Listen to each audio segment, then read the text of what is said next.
First up this morning, we have Rich Collegero, an accessibility consultant on our team, and he's going to be demonstrating NVDA.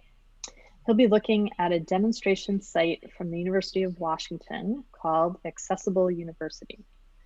This demonstration site has both an inaccessible version and an accessible version, and they've included notes about how the site was made accessible, so it's very helpful. I'll put up a link to that as well. You'll be hearing the screen reader, but Rich has also turned on a highlighting tool so that those of us who are visual can see where the screen reader is focused and what it's trying to read. There are several different types of highlighting that you'll see. There's a red highlight that indicates that the screen reader, I believe, is in browse mode. There's a blue thick dotted line when it's in focus mode, and you'll just notice these different highlights as he moves through the site. Rich is going to be showing the inaccessible aspects of the page and then switching over to the accessible site so you can see the difference between the two. If you have questions, please put them in the chat and then we can pause and answer them so we don't have people talking over the screen reader and us talking and it getting very confusing. So I'm going to put these links in the chat. And then I'm going to turn things over to Rich. Let's see, did that work? Yes. Okay, so my name's Rich Calogero, and I'm going to be demonstrating NVDA. And this is not a full demonstration. We're just going to go over a few points here, just to give you an idea of what a screen reader does and how it does it. So, first thing to note is that a screen reader is, for a totally blind person like me, the screen reader is the computer in a sense. So it's completely mediating every interaction I have with the computer. And one way to think of it is you can imagine, you know, say you call up a friend and say, "Oh, my computer is dead. Can you read this web page for me?" And your friend sort of says grumbly, "Oh, okay, I guess I'll try." From And Catherine Walter. the last thing you want them to do is to read the entire page. You want to be able to ask questions of your friend and have them, you know, sort of intelligently answer them. So that's sort of what is going on here. So I'm essentially having a conversation with whatever application is in the foreground. So in this case, a web browser. And like Catherine said, the screen reader can be used to essentially operate the entire computer without a mouse and without a screen, essentially. But Christine in this case, we're just looking at one application here, the browser. And also, the screen reader, like I said, you don't use a mouse. And so there are many keyboard commands to use here. And each application sort of has their own set of them. So operating a browser is kind of different than operating something else. So anyway, so we'll get started here. And the first thing I'm going to do is I'm going to ask the screen reader, what application do I have in the foreground to make sure I'm actually looking at the right thing? Accessible University Demo Site - Accessible Version - Mozilla Firefox. So you heard it basically read the window title bar here. So it read it from left to right, telling me the web page title, and then, you know, eventually told me that that I'm actually using Firefox here. I'm also going to check to make sure that the screen reader is speaking at the correct rate so that people can understand it. Variant rate 15. And it is. Rate 15. And hopefully people can understand that. If it's too fast, I can slow it down more. Banner. So sticking with the phone metaphor here, so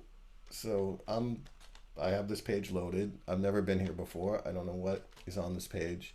So I have to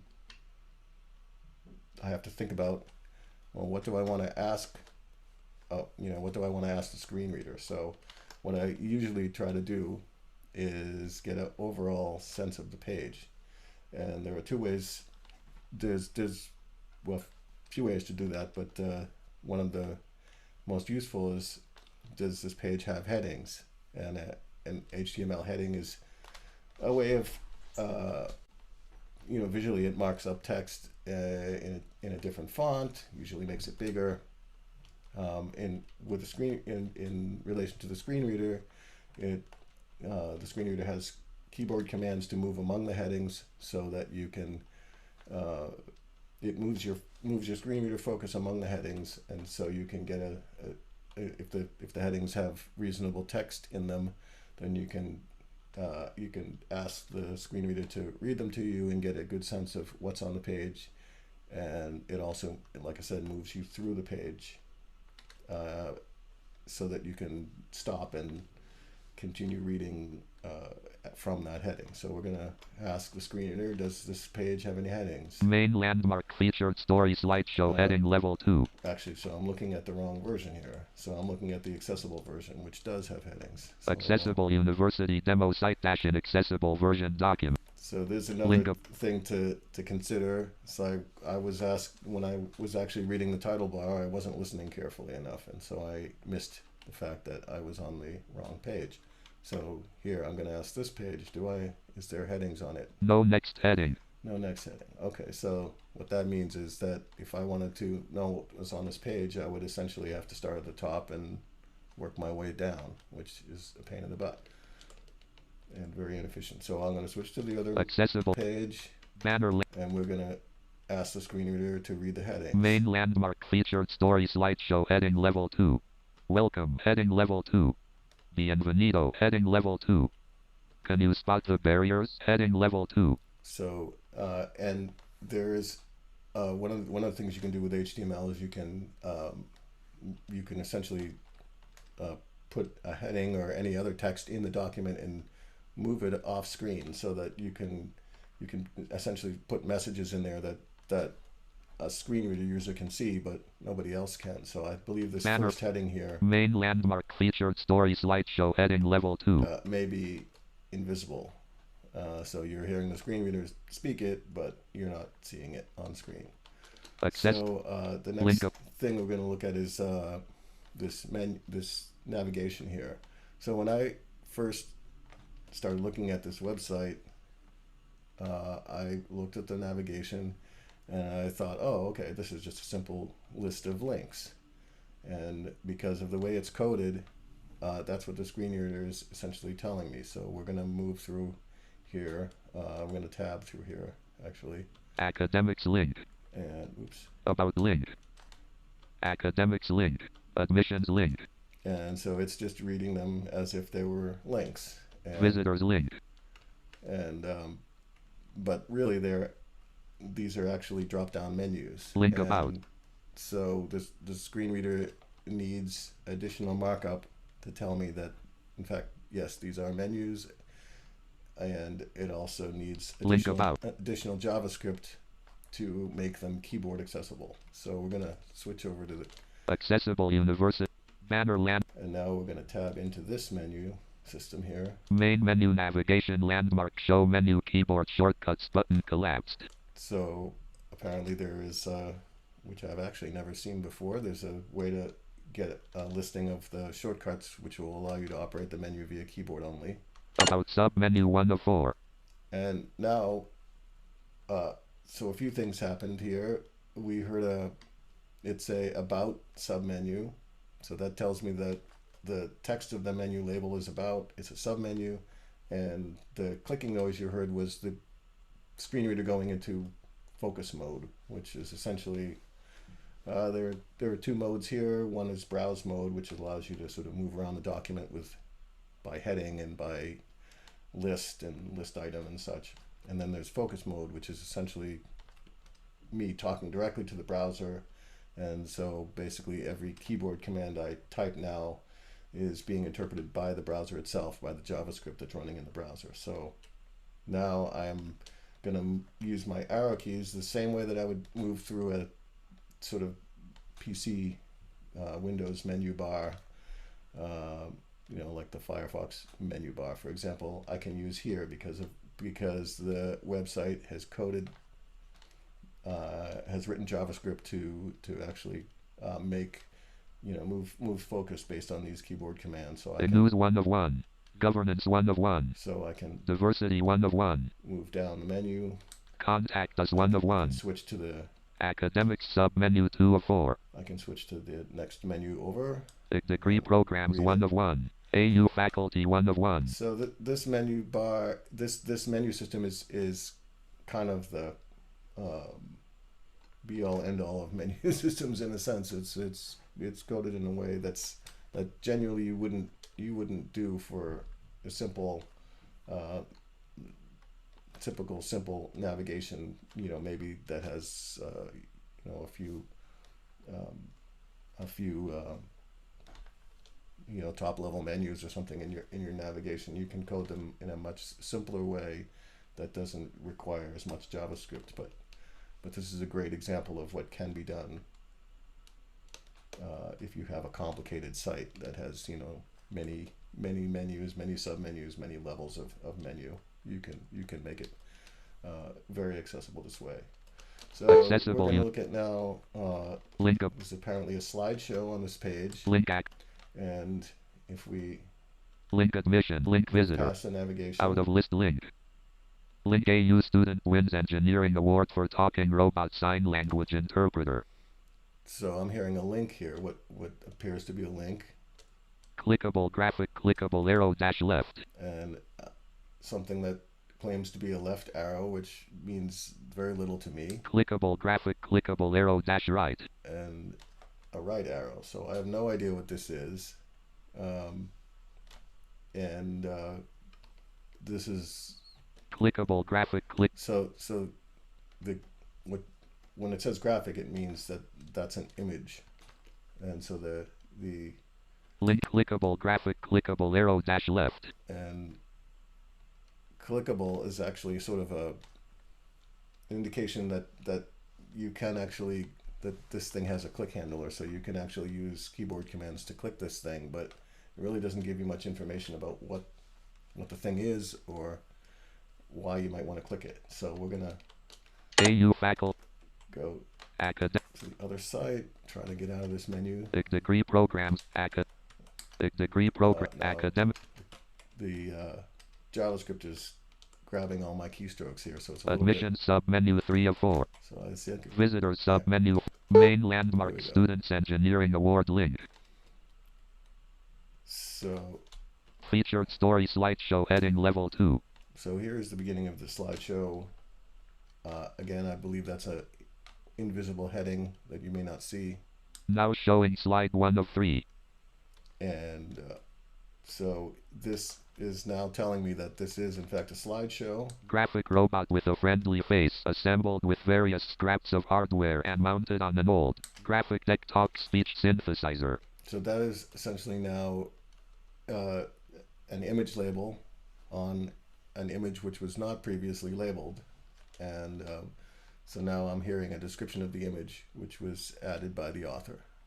AU student wins engineering award for talking robot sign language interpreter. Read more about the link students engineering award. So now this is essentially the caption that I heard before, but now because it's embedded in this more accessible context, I can sort of understand what it means and why it's there. Button graphic clickable previous slide. And these are button graphic clickable next slide. These are in fact the arrows that I saw in the other version, which now are button graphic click. Which now are now I'm told that they're buttons, and in fact the button graphic clickable next slide. They now have usable labels. And if I click one, now showing slide 2 of 3. The screen reader will tell me that I'm on slide 2 of 3. Now showing slide 3 of 3. And if I want to go featured story slideshow heading level. If I want to go back up here, I can actually read this slide. Now showing slide 3 of 3. Graphic braille dots embossed into the top of an aluminum beer can. Group of AU students successfully advocates for braille on beer cans. Read. Cool. So let's see now what to look at. We're going to look at the form now. There is a form on this page. Accessible. And click list with 3 items. We're just click here. So there is a, obviously if I was exploring this page on my own, you know, I wouldn't know to do this, but there's a quick key here to get to the first form item. So I'm just going to do that. Edit as autocomplete. So I'm told that this is an edit field, which means that I can type in here, but that's all it tells me. So I have no idea what this field is for, what, you know, I have essentially no idea what the label is that's associated with this field, because the text may be associated visually with the field, but the screen reader needs explicit association in the markup to tell me that, hey, this piece of text here is associated with this field over here. And in fact, if you edit as autocomplete blank. Edit as autocomplete blank. Edit as autocomplete blank. So none of these are actually labeled. So we're going to switch over to here. Accessible University. Banner main menu navigation landmark show menu keyboard shortcuts button main landmark previous slide graphic click form name main land apply now form landmark name colon left parent required right parent edit required invalid entry as autocomplete blank. So there's a lot of information here, and some of this is kind of redundant and maybe a little too much information here, but so essentially what it told me was that this is a form. I've just entered a form. It told me the name of the form, and it then focused on the first input field, and it told me that the value is required, which is there's an HTML attribute that you can use that essentially communicates to an assistive technology that this field is required, and it probably also does something visually to let you know that the field is required. And now it actually says the label associated with this field. So we're going to tab email colon left parent required right parent edit required invalid entry as autocomplete blank. So that's now this is the email field, and it's also telling me that these are invalid because I haven't actually typed anything yet. And it's actually repeating the required twice. I believe probably, I haven't looked, but I suspect that there is both an HTML attribute and the aria-required attribute are both here, and so that will probably produce redundant speech, or maybe there's a required in a label here. Let me see. Clickable email colon left parent required right parent. Yes. So they're putting the required in the label as well as adding the attribute. So you're going to get redundant speech here. Email. So anyway, that's essentially a labeling, and we're going to now. There's another aspect of labeling here that's important. So we're going to look at these checkboxes. Desired major left parent, S right parent, colon, grouping list with 6 items, computer science checkbox not checked. So now when we engineering checkbox focused on when we country colon, edit as autocomplete blank. Now, if we tab into these checkboxes, what we're going to hear is not only the checkbox label of the thing that gains focus, but we're also going to hear the group label. Desired major left parent, S right parent, colon, grouping list with 6 items, computer science checkbox not checked. And that's important when you have either checkbox or radio button groups. It's really important to label the group as well, and you can do that with a field set and legend. And surprisingly, many that's one of the most common errors that I see in forms. So I'm going to stop here and see if there's any questions or if there's anything I missed.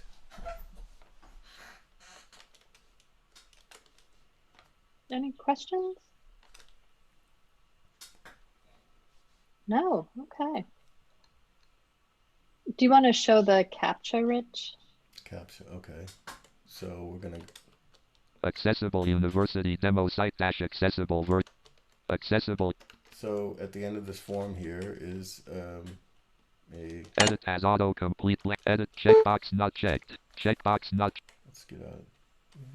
No next heading. Checkbox I check Spanish. Check sickly edit as auto. Please enter the 2 words you see below separated by a space. Edit as autocomplete blank. So basically it's giving me one of these captchas, and there's an image that I'm supposed to look at and decipher, and of course it's not labeled, and if it were labeled then the bot or the whatever could just look at the label and tell me what the words were, so that's not very helpful either. So we're going to switch to the accessible version and see what they did here. Security question heading level 3. There's actually a nice heading here, so I don't have to mess around to find it. Sunday, bird, Friday. Which of these is not a day? Edit required invalid entry as autocomplete blank. So it's a completely different kind of test and kind of cute here. Okay.